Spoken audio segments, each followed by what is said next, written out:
This meeting is being recorded. Good evening, folks. Welcome to the Ashburnham Select Board meeting for Monday, February 7th, 2022. And we'll call the meeting to order. And we'll start out with citizens' comments.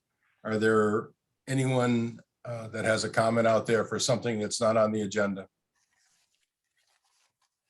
Hey everyone, I got a brief comment. I apologize, I can't stay for the whole meeting. I have another meeting to go to. But I just wanted to let you know I've been invited to do a talk at Oakmont, a couple of talks actually. I think a main talk in May around prom time, and then also a sort of a preview talk on, I believe, March 9th. The group at Oakmont is called SAD, Students Against Destructive Decisions. And, you know, my role will be to speak to the dangers of alcohol, drug abuse. I just wanted y'all to know that this is a great thing that Oakmont is doing. Not because of me, but just the SAD group. You know, these are students at Oakmont empowering one another to make healthy decisions, to make healthy choices, to look at the dangers not only of drugs and alcohol, but of other obstacles that can impede their development and their growth. When I was going to Oakmont, I don't remember we had anything like this. It's just those were the times when I was going there. So it's a wonderful thing that the students, the teachers, and the staff are doing at Oakmont to first of all have this SAD group, and then to bringing in people, again, not trying to speak to my own anything special about me. Just it's a wonderful group. It's a great thing that they're doing. I'm grateful to be a part of it, and just wanted to let you all know that Oakmont's taking these initiatives, the students, the staff, and the administration there, and to of course thank you all for your support. Ed, thank you once again. Good things happening there. Continued good success on the projects they're working on. Thank you. Anybody else that has anything they wanted to comment on? Seeing none, let's move on to the next item on the agenda, which would be the town administrator updates. Brian? Sure, thank you. So first I'll start off with COVID. We did have a 23% decrease from last week to this week. Went from 218 down to 175 active cases. Hopefully this trend will continue. And if it does, we'd be looking to remove the mask requirements in municipal buildings. The next thing I have is grants. We're fortunate to be awarded $20,000 for 2 hybrid vehicles. One $10,000 for a hybrid police cruiser and $10,000 for the police fire vehicle. Both of those are SUVs. I want to thank Ed Vitone for working so diligently on getting these grants for us. They're very appreciative, and they definitely help to offset the expense of those vehicles. I did a Zoom meeting last week, and the final regulations for the ARPA funds are out. Those regulations go into effect April 1st. You can start using those regulations now, but officially they go into effect April 1st. They expanded the use of the ARPA funds. So before the guidelines were pretty restrictive. Now they've opened it up to a wide variety of uses, and that's very good for the town to hopefully take care of some of the structural and infrastructural problems that we have. The next thing, the governor's estimated cherry sheets are out. The town, for the most part, is level funded. We have a $12,000 increase, which really isn't really much. We were hoping for more, but that's what the governor has. It's not final till it gets through all the other hurdles, but normally it doesn't change very much from that original budget. So as we get ready for our FY23, we'll be using those numbers to go forward with. And the last thing I have is just a comment that the school committee will be presenting their budget tomorrow night at 7 p.m. at Oakmont. And that's all I have. Questions or comments from the board? I'm all set. All right, Rosemary, anything? Nope, I'm okay. All right, I have a couple things. On the $20,000 grants, those are as a result of the work from the Green Energy Committee. Is that correct, Brian? That is correct. So before they were $5,000, now we're $10,000 per vehicle. The increased cost on a hybrid is around $5,000. So this is actually now lowering the price of the cost of the vehicles. Okay, perfect. And are there any other things that the Green Energy Committee is working on that you can share with us, or? I'm not sure at this time. That was the thing that was kind of in front. But I know they're always thinking of ways to save the town money on energy and lower our electric bills and our gas usage. Those are the big drivers here. All right, the other thing I wanted to bring up is I just wanted to spend a minute talking about ARPA. So we had some conversations at our working session last week about some of the things that are available there. And I wanted to throw it out to the public. Obviously, there's not a lot of participation in the meeting tonight, but hopefully some folks will watch this or watch the recording. So with the ARPA funds, we had said that we would take suggestions or recommendations or things like that from the public about how they think the money might be best spent as it relates to the town of Ashburnham. So I just wanted to talk about that for a second. So essentially, we got $1.8 million from the federal government of funds that we can use over the next few years. And as Brian said, we could start expending that money around April. And there's a number of things that we've kicked around that I'm not going to go into the details on those tonight, but I'd just like to make it available for the public if they have any suggestions or comments that they can get back to us sometime over the next couple of weeks, which would bring us to around January 22nd or February 22nd. And we'll take those suggestions or recommendations and take a look at them. You know, maybe there's a couple of ideas out there that we haven't thought of, but I at least want to give the public an opportunity to get involved. And the other thing that I wanted to add to that was, while $1.8 million is in fact a significant amount of money, and we're grateful that we were given the opportunity to access those funds. But I just wanted to put it in perspective of some of the hills we're looking to climb. You know, first and probably most important in people's minds are roads. So based on data from a couple of years ago, to get our roads up to where they need to be, that's a $13 million number. And that's based on data from 2 years ago. So the number is probably higher than that. You know, there's some other projects out there with renovations or upgrades to the sewer pumping station. You know, that's a multi-million-dollar project. So the stuff we're looking at are big ticket items. The 1.8 will help us in many different areas. But you know, if you look at paving a road right now, I don't know if it's $500,000 a mile or somewhere around that number. So 1.8 million doesn't get you many miles of roads either. So I just want to set the perspective for people when they're thinking about these things, because it's certainly not going to take care of all of our needs. Probably from a need perspective, we're probably somewhere in the $20 to $25 million range that we could expend on things without getting too carried away. So just want to throw that out there for the public and leave it at that. So if you've got some information or suggestions, back to myself or town hall or town administrator, whatever works for you. Okay, if there's nothing else, then we'll jump on to the community one-stop shop expression of interest for some additional discussion. And I'm going to turn this part of the meeting over to Rosemary Meisner, who has been our champion on community one-stop shop. So Rosemary. Yeah, so after some panicked moments trying to get into the submittal platform that I'd never used before, I was able to submit the expression of interest.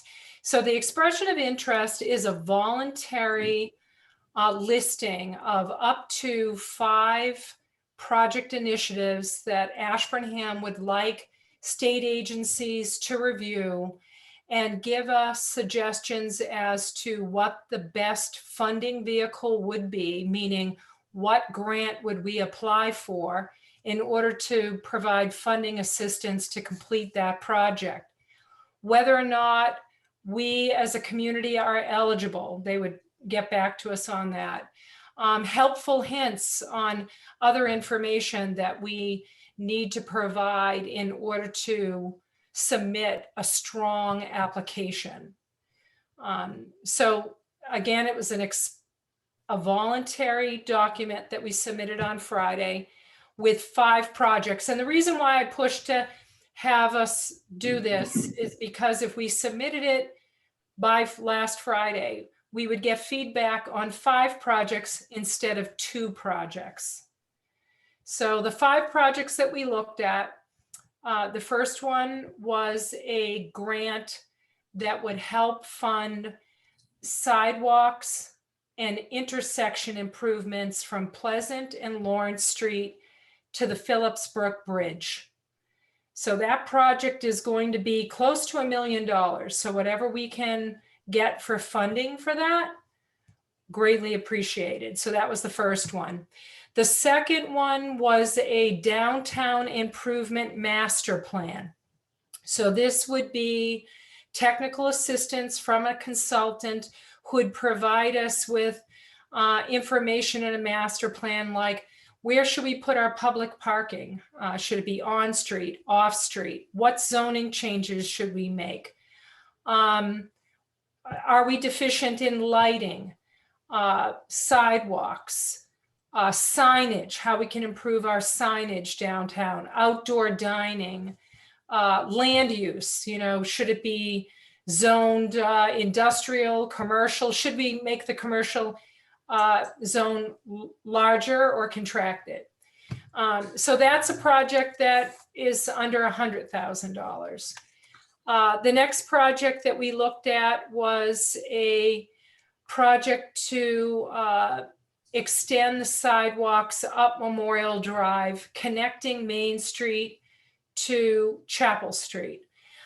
This project was submitted because the grant vehicle that I'm targeting for this, that we might be eligible for, is a small town community grant, which allows us less than $100,000. So that's a very small project.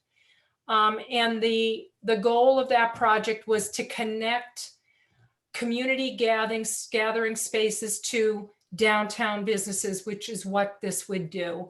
So the community space would be Winchester Park. The next one that we looked at was a storefront facade program. So this would be for technical assistance from consultants who would help us set up a way forward to help downtown businesses make improvements to their storefronts, meaning upgrades to their facade, if they needed to repair clapboard or put in new windows, signage, lighting, paint, making their building handicap accessible, things like that. So that's just the technical assistance, but also in that grant, that expression of interest I mentioned, that we'd be looking for other funding sources and act to help us with actually providing financial assistance to the businesses through grant funding. And then the final project that we looked at was a wayfinding project. So this is, again, a technical assistance project that would have wayfinding consultants come in and essentially come up with a brand for the downtown village district and create signs, like different concept signs that would help navigate people through downtown. This is the town hall, the library, this is the way to the high school, this is the way to Watadic or the Midstate Trail, things like that, to Winchester Park. And that this brand, this type of sign and image would be carried throughout all the signage throughout Ashburnham. So it's a branding and wayfinding grant. So that again is under $100,000. It does not include the fabrication and installation of the signs, which would be another grant. But it gets us moving forward with that. All of these projects, every one of them was something that was suggested in our rapid recovery program that we participated in our final report. So now we wait and see until we get comments back. And maybe all of them will be recommended to move forward, but others, they might say, hey, not a good idea, don't bother. So that's it.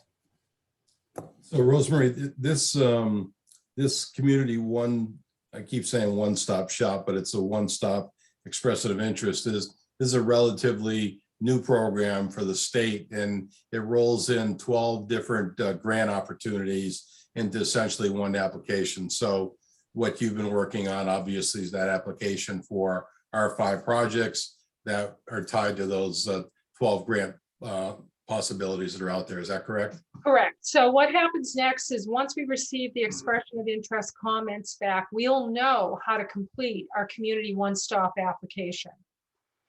And like I said, maybe we'll be able to push forward all 5. That doesn't mean we're going to get them, but maybe we'll only be able to push together one or 2 of them that we're good candidates for. But those 12 grant programs are required to have their applications submitted through this one portal called the Community One Stop. Correct. Leo, any questions, comments? Nope, I'm good. Brian, anything from you on this? Just to thank Rosemary for all the work and time and effort she put into that. There's a lot to go into this that, we all noticed last week at our working session, but, to thank her for her hard work and effort. Yeah, and I want to echo that. Certainly this isn't something we started 2 weeks ago through various programs and meetings and things like that. This has been going on for a while. And as I said earlier, Rosemary's been the point person on this. So once again, thank you for getting that in so that we have the best opportunity to get good feedback from the state on that. Okay, if there's nothing else, then we'll move on to the Shared Streets Grant. This is an application that has to be in by March 1st. So we're already less than a month away from this thing. I know on Thursday's working session, we talked about some possibilities with shared streets, but the more I look at the calendar, we may need to do a little bit more work on this tonight to decide what direction that we want to go in. So Rosemary, do you want to talk about this or do you want me to talk about this?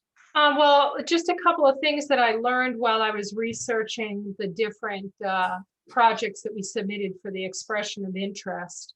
So Shared Streets and Spaces allows a community to apply for one project, and the project has to fit within certain eligible buckets, okay?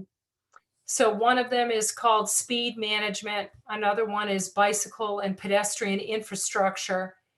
Next one is transit supportive infrastructure, main streets. So those are the projects. So we can submit one project under one subject heading. We are also eligible to apply for up to 2 equipment only grants. So we can submit actually 3, 2 equipment and 1 project. Doesn't mean you're going to get any of them, but they'll allow you to submit. One of the new things that just came up last week, and I sent the email over to DPW, is Mass DOT is now including snow removal equipment for pedestrian and bicycle facilities, which would be sidewalks in our case. So that's a brand new one that they just added last week. This is a MassDOT grant opportunity. So just a FYI, in looking at the wayfinding, for example, which we applied for in the expression of interest, Wayfinding could be the cost of the signs, the fabrication and the installation of the signs can be included in applying for this grant. So that's just one example. When you said equipment, what's the definition? What kind of equipment are they talking about? So it's things like signs. Well, they're very specific with this one this time. They were no design or labor costs are included in this, right? So for example, signs are included in this grant if we just want to apply for signs, but they would not install them. And the reason why I included wayfinding in the expression of interest is because no design costs are allowed. So one of the things that became very apparent to me in this last month is that in order to complete several of these projects, we're going to have to apply for multiple grants in order to seek the funding for a particular project. So wayfinding, the estimate is 3 separate grants in order to cross the finish line. So that's just one example. But the equipment is speed feedback signs, pedestrian activated warning devices such as rectangular rapid flashing beacons, flex post or other bicycle lane delineators, bike racks, bike repair stations, signal equipment, pavement marking and or paint, safety directional signage for pedestrians and bicyclists, snow removal equipment for pedestrian and bicyclist facilities. And then there are other types of equipment which they'll get, if you got the grant, you would get it, but you'd have to submit the equipment request in a project, not in the equipment only. So for example, outdoor dining equipment would have to be included as part of a project within the main street project category. What about, like, there's a lot of talk that we've got going on with signage. There are machines to make signs that some DPWs have. Would something like that qualify for our guys to get? Not under this list, but we can certainly inquire. Okay, Because when I inquired about a potential project initiative, they got back to me very quickly and they said, no, we wouldn't include X, Y, and Z, but we'd look at L and M. okay. So So Leo, are you talking about a machine that would make like street signs, or are you talking about stop signs and things like that? Both. The blanks, like you take a stop sign, like what's it, octagon or whatever it's called.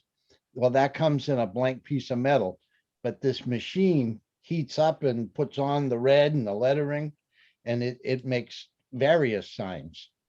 So it could do traffic control, pedestrian control, or like the wayfinding things. We've talked about scenic road signs.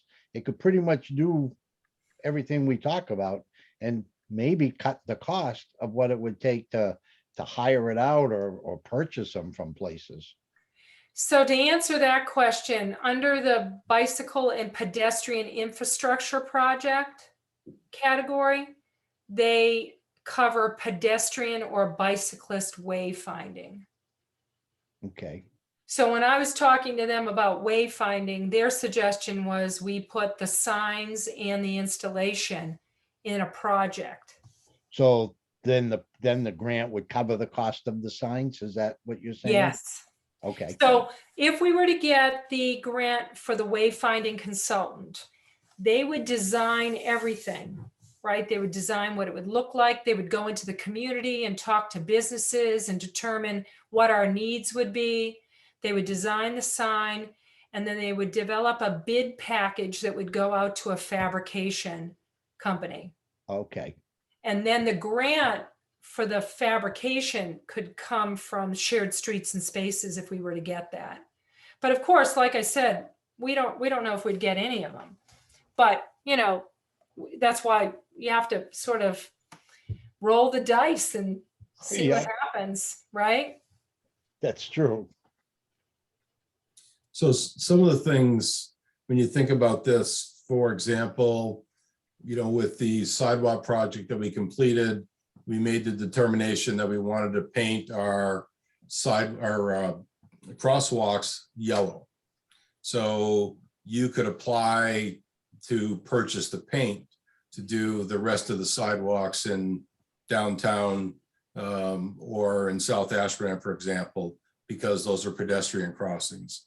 The electronic flashing signs that when you hit the button across the road, or they're like strobe lights that flash that let you know that someone wants to cross. Those things would be eligible. If you wanted to get a sander to do the sidewalks, that would be something that would meet the criteria because you're dealing with sidewalks. I know recently there's been some conversations about that. How can we upgrade what we're doing for the sidewalks? Maybe that's something we should take a look at. I don't know what, a sander attachment for a vehicle like that would go for, but maybe that's something we should take a hard look at. Yeah, so the equipment only grants are maxed out at 50,000. So that doesn't mean you're going to get 50,000. I mean, when you applied for the last round that you did, Bill, did you get the full amount that you requested? We got the full amount requested, but it was $30,000 versus $50,000, which was the limit for what you could apply for. Right. So we didn't try to fund it to the max. We thought that was a number that was palatable for the DOT folks.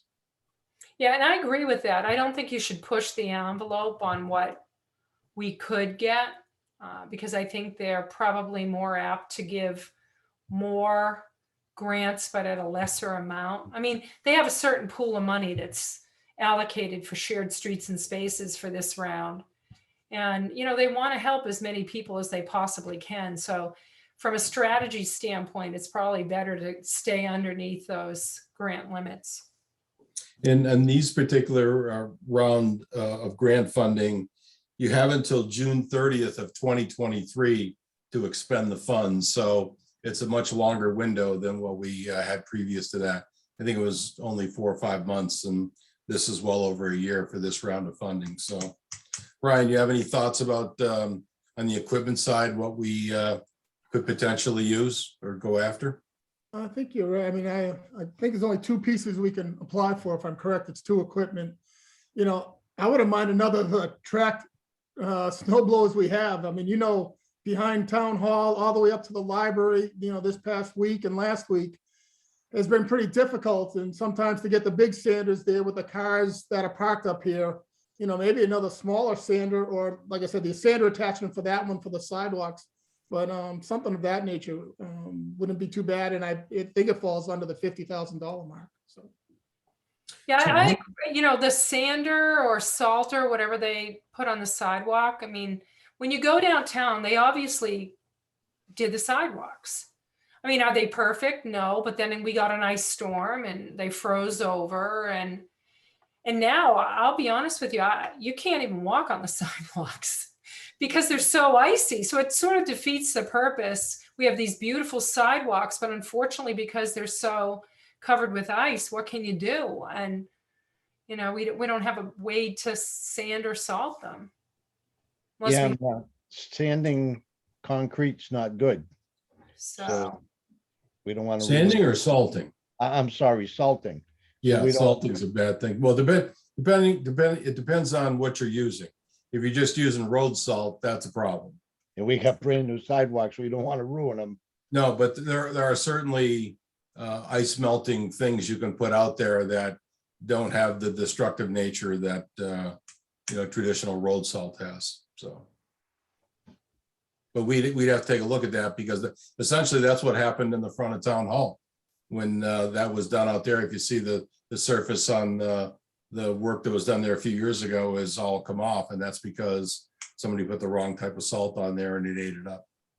And the fairly new sidewalk in South Ashburnham between South Main Street and South Pleasant, it's so close to the road that it picks up the salt when the road is salted.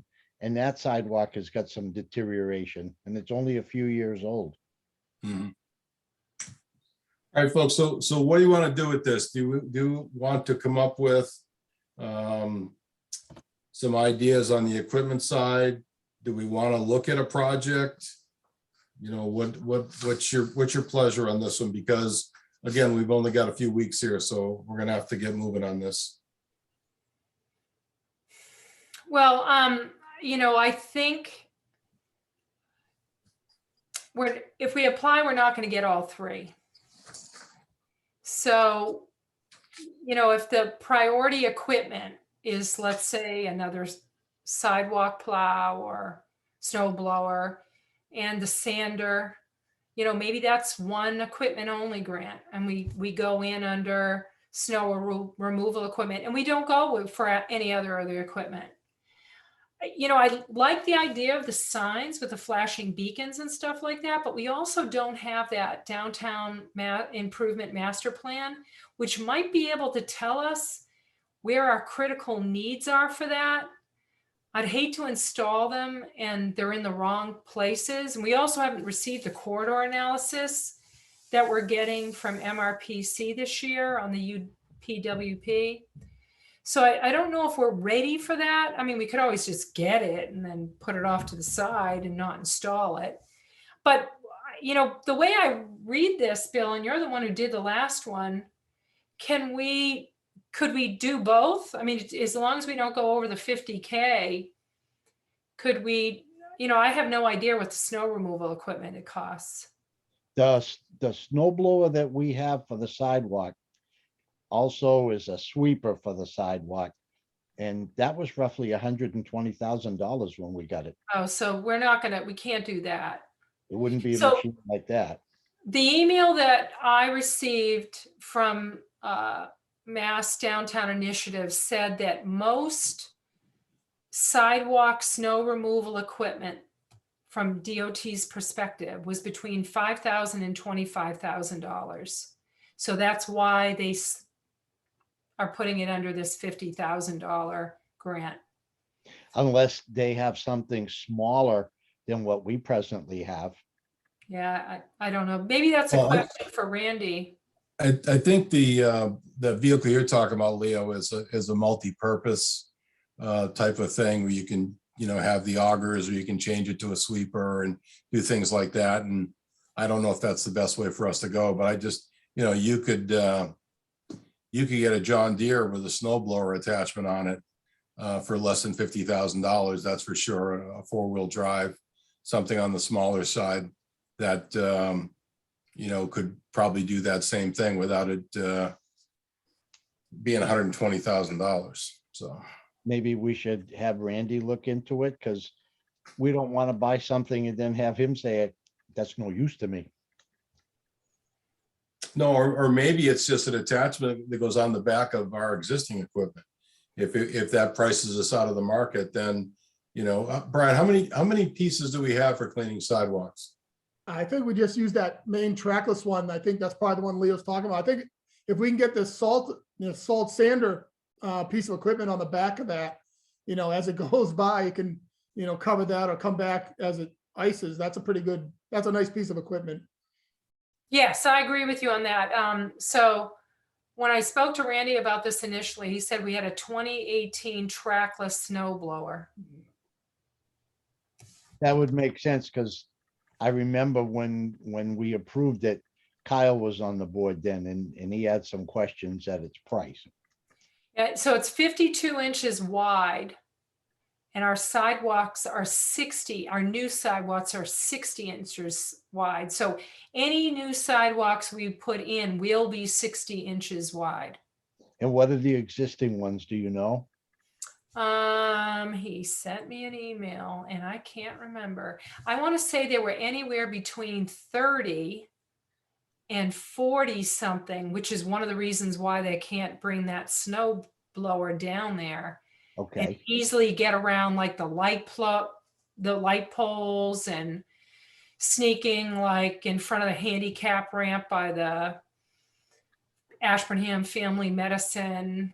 The other issue that we talked about as well is, and this was a recommendation that I received from consultants, was taking photographs of the sidewalks now and showing the problem areas that we have in support of a grant application. So, if take a picture of the sidewalks covered with ice and we have no way of sanding them, and that would help, justify the sander purchase, and that would be helpful.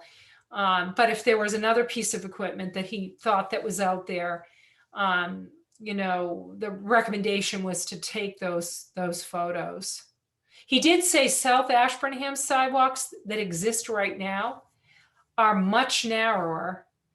And when they bring the trackless down there, it cuts into people's lawns. And then in the springtime, he has to go in and repair the lawns. And I do know those sidewalks were built by the WPA. So there's some time on those. Yeah, so some of them I think are in the 101 tip, obviously, down in South Ash. Mhm. Not once you turn down South Main or South Pleasant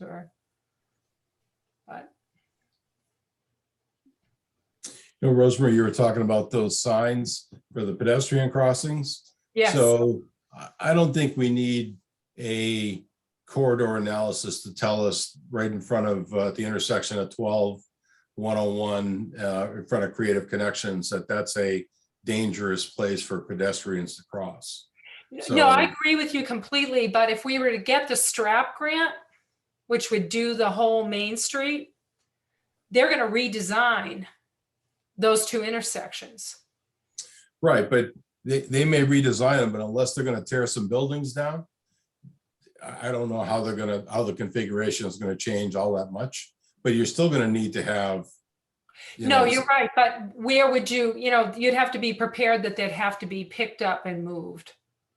Well, you wouldn't have to put them in until June of 2023. So we'd actually be digging if we got the STRAP grant, we'd be in construction in June of 2023. So we wouldn't ever install them. That's what I was saying. right. We could put them in, get them and put them to one side and basically say when we apply, hey, we're applying for this STRAP grant.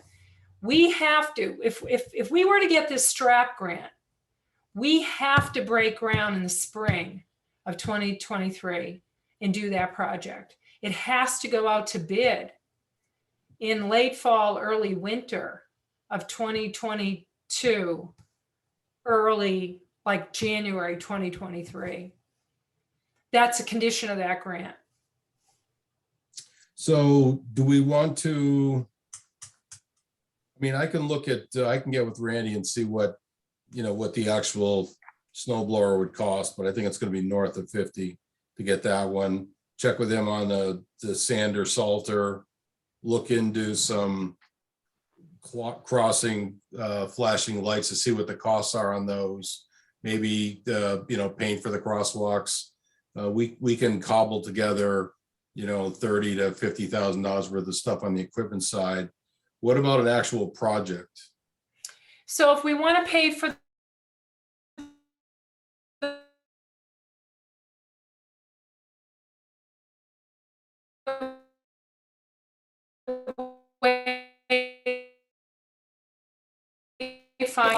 the sign, and it's amazing. This whole wayfinding project is probably going to be somewhere in the neighborhood of $100,000 or more.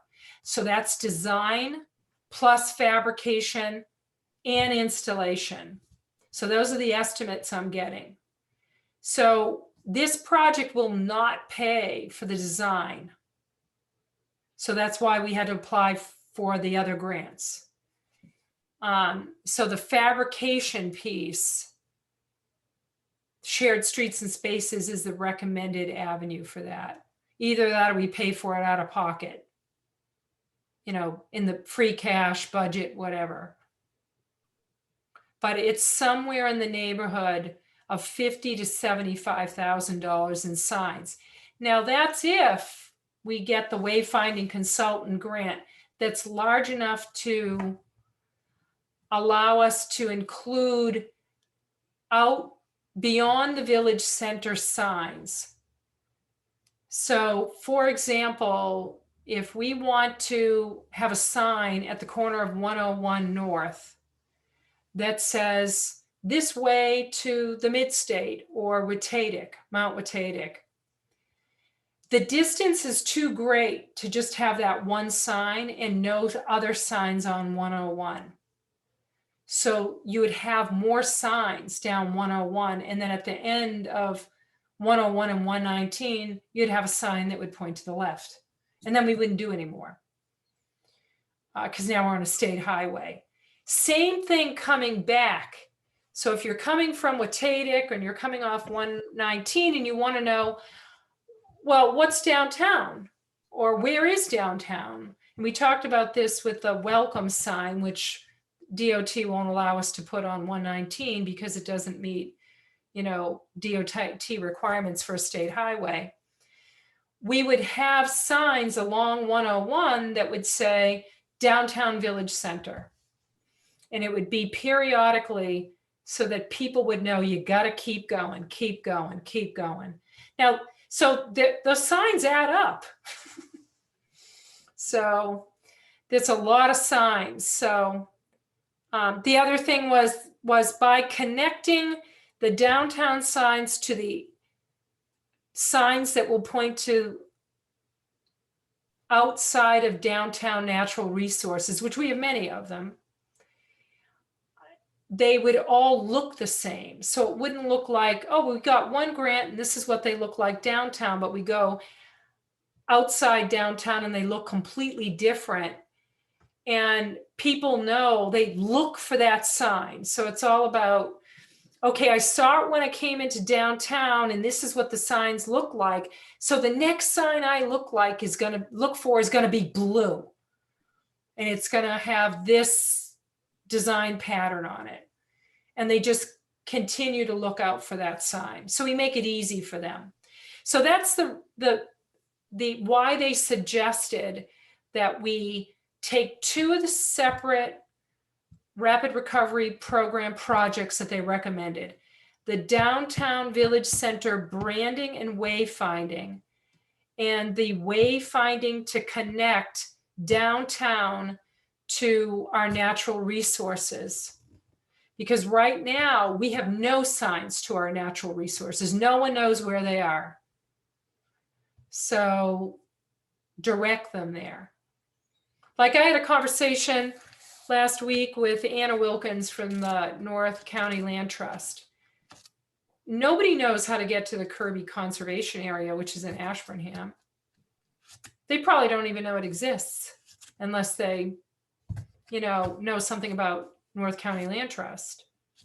Or they don't know how to get to the Paul Dunn Trail off of, Dunn Road down by Sunset Lake, which Mount Grace Land Trust. And it's a beautiful trail. Now they signed the entrance of it and they have a kiosk and it's beautifully done once you get there, but you don't know how to get there. The important part about that too is that if you look back at a lot of the studies that have been done and more recent information that we have, taking advantage of our natural resources is one of the best opportunities we have for economic development for the town of Ashburnham. So those of us that live here may think it's not necessary, but there's a lot of people that don't know that these facilities exist that live in Ashburnham, let alone the folks that are coming from outside of Ashburnham. And having the consistency of the design of those signs is an important thing. We've all traveled and you're driving someplace and you're trying to find out where you're going and you're looking for those signs. And once you see what it looks like and where it is, that's what you're focused in on to make sure you get to where you need to go. So I think this is an important part of what we're trying to do. Yeah, so like I said, it was recommended. I spoke to two people, our consultants from Over Under, and I also spoke to Mass DOT. And so this is, a possible project for us. I also spoke to the president of the Community Foundation. They currently have a grant opportunity that would be open to Ashburnham, where they could apply for funds in order to connect individuals to the natural environment. So that's, could be a third grant opportunity that could help defray the cost as well. And that grant is typically between $2,000 and $10,000, but sometimes it can get up to 15,000. So the wayfinding grant that we're looking at from the expression of interest, I think, is $25,000. We get, let's say, $10,000 from the community found. I'm just saying, showing you how you could cobble together $10,000 from the community foundation if we're lucky with that. Now we're up to $35,000. Shared Streets and Spaces told me they'd pay up to 10% of the design cost. So that pays for your design cost, your wayfinding consultant. And then we get the fabrication and installation through Shared Streets and Spaces.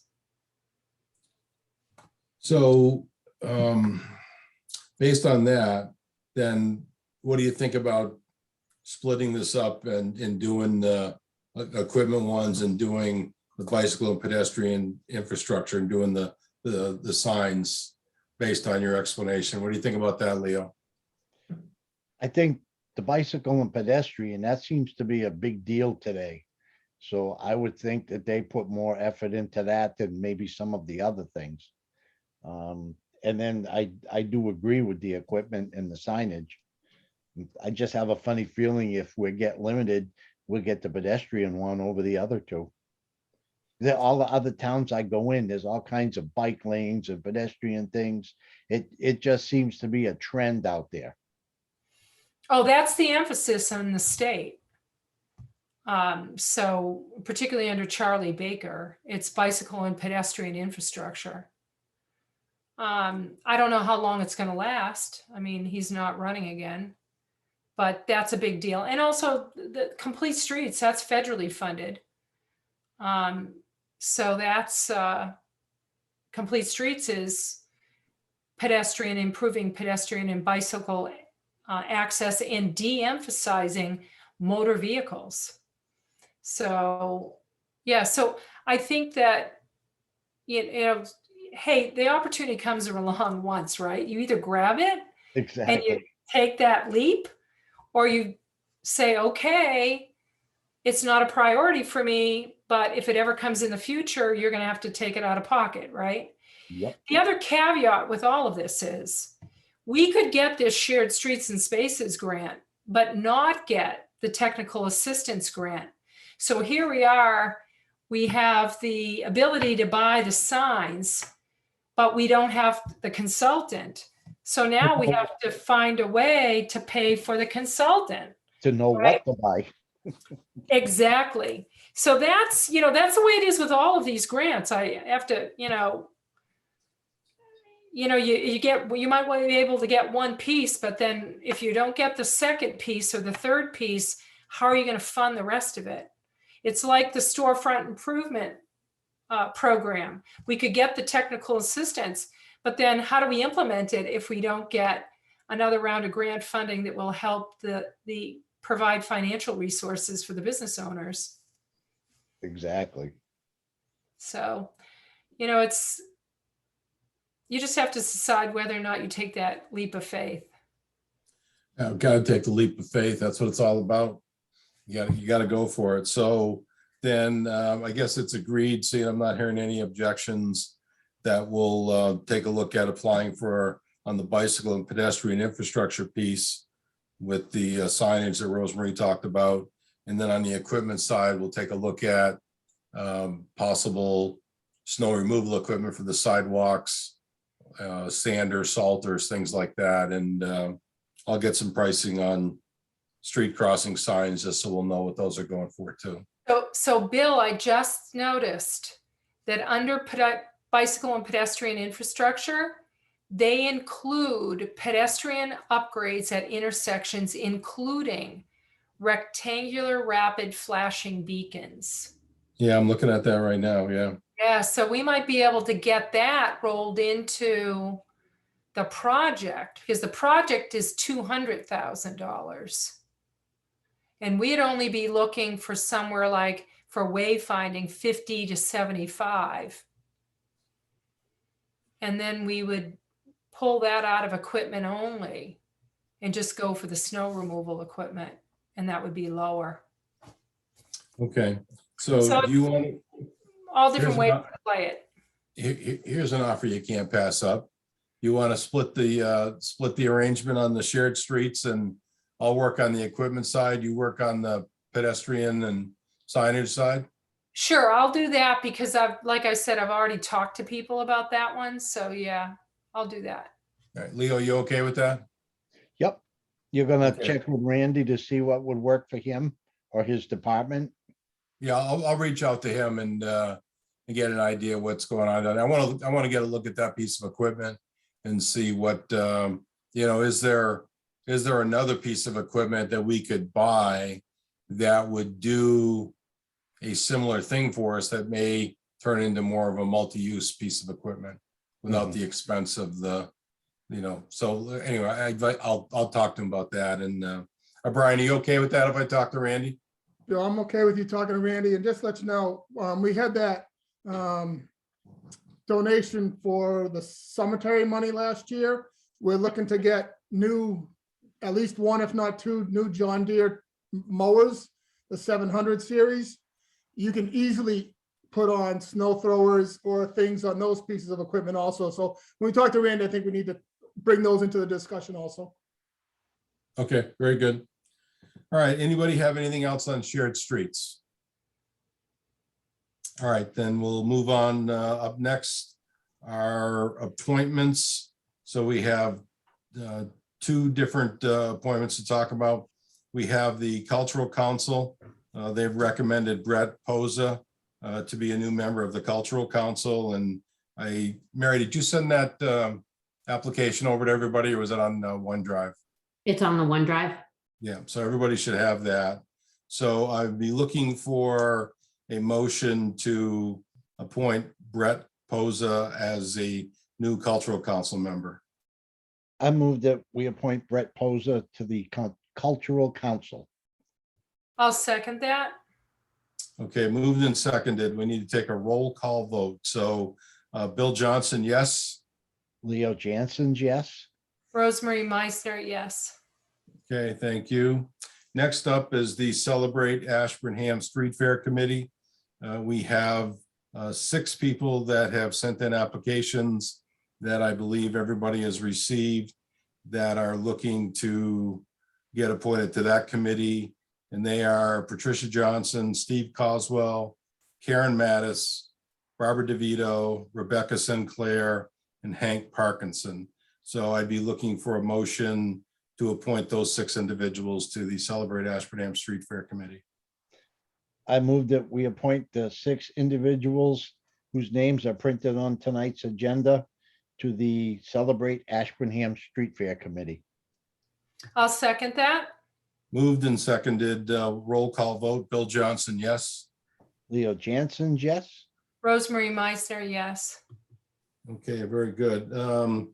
One thing that it seems like I neglected to put it on, but a couple other pieces of business that I want to bring to your attention that really aren't going to require any votes, but I do want to make you aware of it. So I sent you over today some information from the Animal Control Officer, the ACO.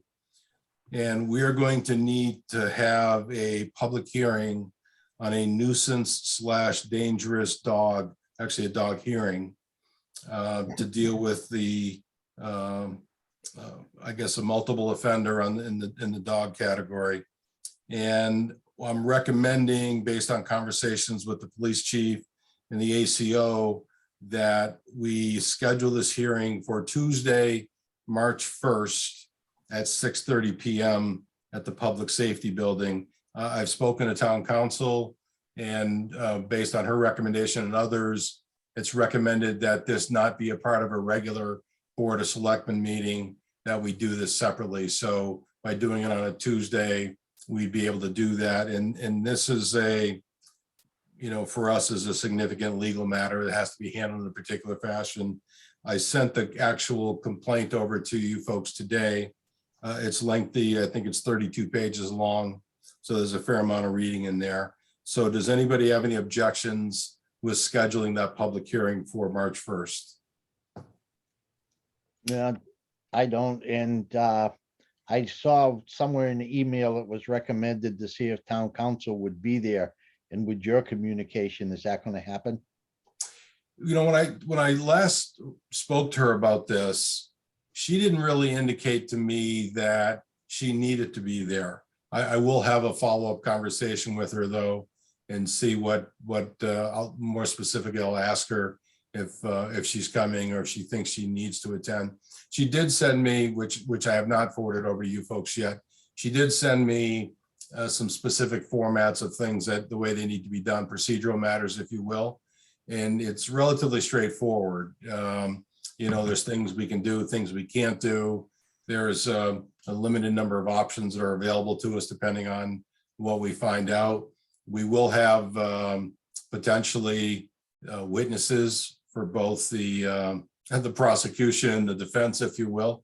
And certainly the person who owns this dog is entitled to legal counsel if they so choose. So, and the decision that we make does carry legal weight. It can be petitioned or appealed to the district court and then superior court, things like that. So obviously we need to make sure we do it right, but I'll talk to town council about that and see what her opinion is. And based on that, we'll go forward from there. Okay, You okay with that day, Rosemary? I'm fine. Yep, March 1st. Mary, I'll get you the specifics of what we need to do there as far as getting that posted. I'll get back to Chief Barrett and let him know that that's the date, and then he can get with the ACO and they can get things lined up on that side.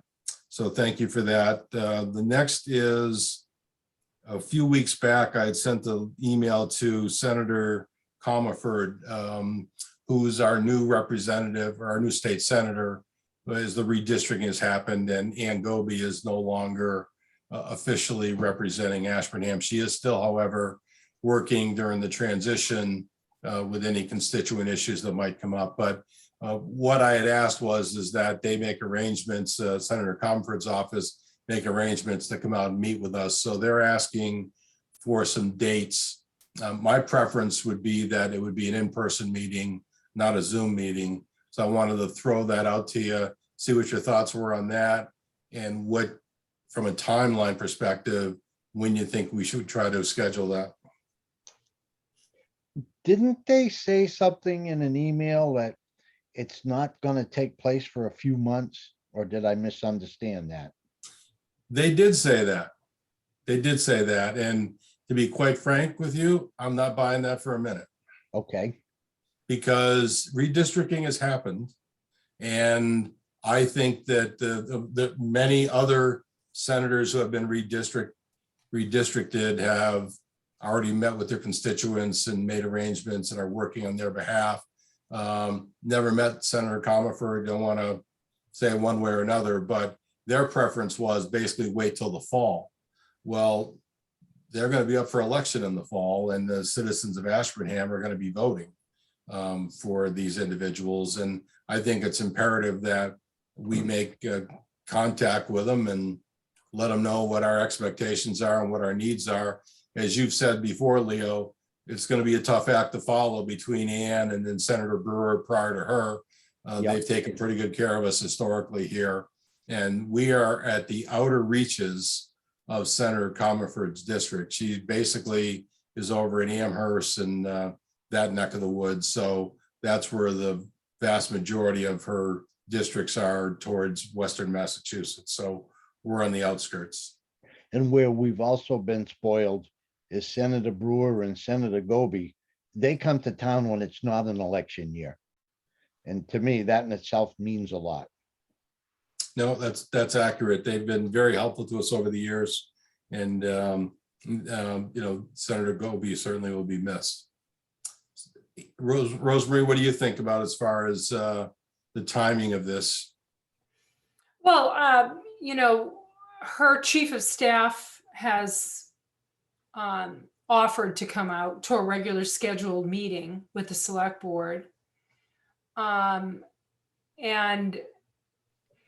so she said that if you read the email, it says, we'd look to find a regularly scheduled meeting of the select board that Senator Comerford could attend.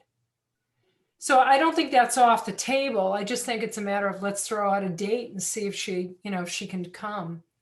Yeah, no, Either that or it's going to be a Zoom meeting. no, they did express that they wanted to come out and meet with us. So that's not a hurdle for us, but I'm not interested in doing a Zoom meeting. Yeah, so it says, or a regularly scheduled meeting. Right. So Yeah, again, that's let's my figure that preference. out. So Yeah. Mhm. I want to know what you folks, is it just me being difficult or? Well, I would like, we've done this in the past. Leo, were you in this when we did this? Because when I first came on the select board, it was during the CD3 race, with which now Lori Trahan sits on that, is our congresswoman. But we've had people who are running for office and she is running for office, right? In November, come out and walk around during the day and actually see Ashburnham. Would that be a better way than a regularly scheduled select board meeting? We set up a Thursday when, maybe there's a little bit better weather and invite her to come out and see if we can get her to walk around and show her Ashburnham. She's probably never been here. I'd rather it be before she's running for office, Yes, yeah. because my fear with anybody in that position, they come out when they're running and they either get a lot of support or they don't get any support, and we never see them until the next round of elections. And that's where I say we've been spoiled in the recent past, is because we always got to see our people, and they in turn got a lot of support here. Yeah, and we actually didn't have to invite them. They always invited themselves and said, hey, what can we do to help? So I'm just looking for the same type of support, moving forward. So I think that's a good suggestion, Rosemary. Let me reach out to their chief of staff and propose those two things. And what do you think, sometime in April, March? Well, probably when there's no fear of having a snowstorm that day. All right, so then July? Yeah, warmer Okay. weather would probably be better. All right, so I'll see what I can cobble together there, and I'll keep everybody away from that. The last thing I have to talk about is Rosemary sent out the town administrator evaluation form today to everyone. And I had spoken to Brian briefly about this, I think last week, that, we're in that time frame when we need to get that done. So I'm fine with the existing form that we have that we used last year. So I wanted to get your input, Leo and Rosemary, if you're fine with that form as well. That's the one we used before. I don't have a problem, and I don't want to speak for Rosemary, but she sent it, so I have a feeling she likes it. No, actually, I wanted to ask Brian what he thought, because last year was his first year, right? Do you think that it really accurately touches on, all your job responsibilities? How would you tweak it? Because we can tweak it. I like the format in that it's nice to be consistent year after over year. Yeah. But if it's not capturing a true evaluation, and you're the first person who you do a self-evaluation. So do you think it's adequate, or how could we change it? What do you think?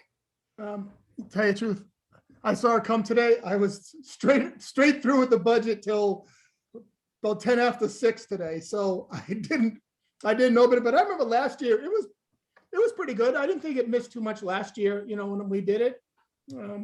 But I Now, we don't want you to tweak it where your self-evaluation is going to give you 100% in every category. Yeah, I don't no, think so I'll what get you that. could do though, Brian, is you could, as you're going through it in your self-evaluation, make notes, and maybe we can tweak it for next year, because it's not written in stone.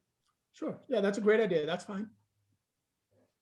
And that So, actually, as you told me, Rosemarie, that is a change from what we used in prior years.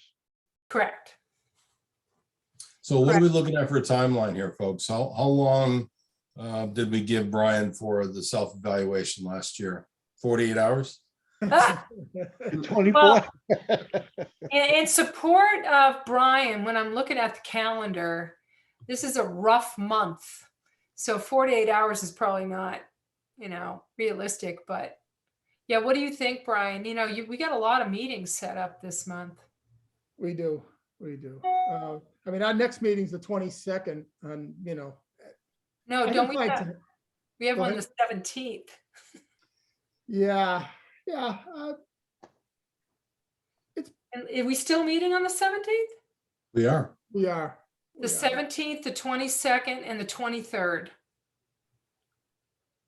Yeah, and again, I'm not trying to rush this. So if we're saying, we want to wait till March, I'm flexible with this whole thing. I'm not. My only thing is, we have an election coming up. I plan to run again, but if somebody were to beat me, this should be done before that election so that I Good can. point, Leo. Yeah, good Yeah, point. no question about that. So what if you had to have it in the week of March 7th? We looked at it the 14th that we could, what would keep us, the select board, from doing our evaluations and have them done by the 28th of March? And then we roll in the first full week in April. Is that bad timing, Brian? That's fine. I mean, that's should be more than enough time, I would think. Or is that not compressed enough, Bill? No, I don't think we need to. It doesn't have to be compressed. So you're saying March 14th? Yeah, so Brian would get it to us sometime because we got town caucus on the 28th, and then it'd be sometime the week of the March 7th, he would hand it over, his self-evaluation. Okay. We would have like a week to look at it and respond. And that week, we should be able to have our meeting either the end of March or the first week in April. Yeah, that would work. So if we get it back on March 7th, would doing it on March 21st that gives us 2 weeks to do our evaluations? Do we need 2 weeks? No, I'm just thinking from a meeting perspective, we put it Yeah. on the agenda for March 21st. Well, we have our first meeting with Brian usually at a working session.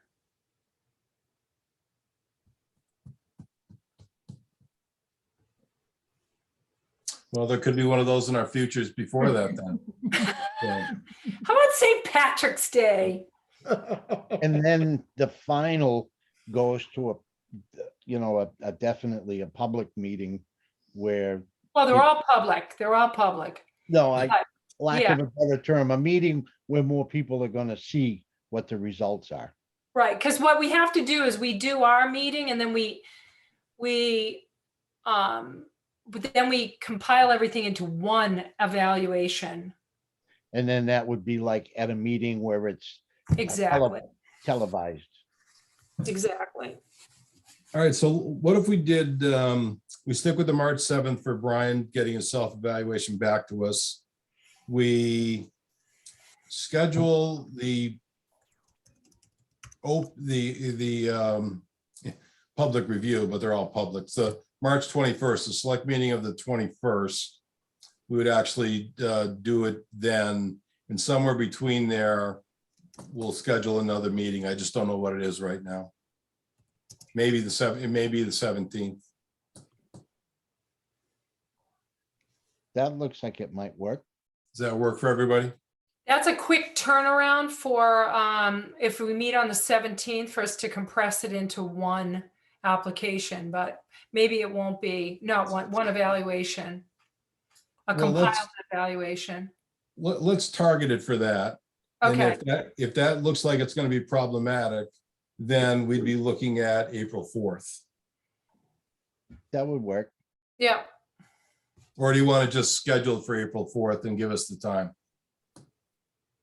Why don't Let's we do just that. see how it goes? Yeah. I mean, Okay, we can always, change our minds. all right, I'll put something together then and get that out to everybody. Definitely March 7th is a done deal, and we'll figure out the rest here shortly. Okay, next up, we have approval of some minutes. I wasn't here for either of them, so Well, Leo, we were going to talk about that a little bit later, but seeing you brought it up, so first up would be the minutes of the select board working session, January 6th, 2022. I make a motion to approve the minutes of the working session minutes of January 6th. I second that. All right, it's been moved and seconded. Bill Johnson, yes. Rosemary Meissner, yes. And Leo, you're going to abstain. correct. Leo Jansen's abstain. Okay, perfect. Next up will be the meeting minutes of the select board from Tuesday, January 18th. And I would make a motion to approve those minutes. I'll second that. All right, it's been moved and seconded. Bill Johnson, yes. Rosemary Meissner, yes. Leo Jansen's abstain. Okay, perfect. All right, next up is going to be reminders, Rosemary. Bill, you had, my copy says other business. It's kind of tucked in there. Well, Did we I- have it? I- on the printout that I have, I don't see that. But that's what these other things that we've been talking about were technically other business. But do you Okay. have something else you want to bring up, Leo? No, I just saw it tucked in there. Yeah, I for the one I printed out doesn't have it, so I'm not quite sure what I did there, but This one came from the My Town Government page. uh, Yeah, I'm Okay. looking at that as well. It's hanging on right after the January 18th, 2022. It says other business. Yeah. well, we've But already that's done fine. it. Yep. We've already done it. Okay, reminders, Rosemary? Yes, the next regularly scheduled select board meeting will be Tuesday, February 22nd, 2022 at 6:30 PM. Also look for a select board working session, which is currently scheduled for Thursday, the 17th, and that will be during the day, right, Bill? We don't have a time set, or is it 9 AM? 9 a.m. 9 AM, And that'll be at the Public Safety Building. God willing. And the same thing with the February 22nd Select Board meeting. If all goes as planned, that will be an in-person meeting at the Public Safety Building as well. Okay. The town caucus will be Monday, February 28th, 2022 at 7 PM at the Stevens Memorial Library in the Malcolm Stewart Room. For more information regarding the town caucus, please visit the town website. There's information on the positions that are open at the town caucus. And I believe, Mary, is there something there about the process on how the town caucus works, or maybe not? I believe they reference MGL on it. Okay. Can we get something in there? Is there something that talks about how the caucus works, or? There was a schedule on there that talked about the day of the caucus, the timeline for filing nomination papers, for accepting or declining if somebody was appointed at the caucus. So there's a calendar in there somewhere. Correct, that's under the town election, but I just want to make sure that people know that if you wish to run for a position, an elected position, for the next upcoming election, which is in April, town election, you can be nominated at the town caucus. You do have to be a registered voter in the town of Ashburnham, but you can show up and you can be nominated. And if you do that, you don't have to take nomination papers out. Exactly. So that it makes it a little bit easier. And if you can't be at the caucus and you want to run for an elected office, Leo's saying that it's on other paperwork that's available on the town website. There are currently a number of committee and board vacancies, and we're looking for volunteers. The Economic Development Commission currently has 5 openings. Parks and Recreation has 3 openings. The Conservation Commission has 1 opening. The Historical Commission has 4 openings. The Cultural Council has 3 openings. That'll be two now. 2 openings. Accessibility Committee has 2 openings. The Affordable Housing Trust Committee has 1 opening. And Celebrate Ashburnham, do we have any more openings? No, that's all filled Okay, up. that's full. So just a reminder, our town relies upon volunteers to help in town government. So this is a way for individuals to give back to their community and meet new people and help, move the ball forward in the town that we all love and live in. So I encourage people to really consider applying for a position on one of these committees. The information is available under easy access on the town website under the Employment Volunteer tab. Okay, very good. Anybody have anything else they want to throw on the table before we take one more motion? Seeing none, I'll take one more motion. I move that we adjourn. I'll second that. Moved and seconded. We need a roll call vote. Bill Johnson, yes. Rosemary Meissner, yes. Leo Jansen, yes. All right, folks. Thanks, everybody, very much. Be safe out there. See you next time. Thank you. Bye-bye. Good Night. night.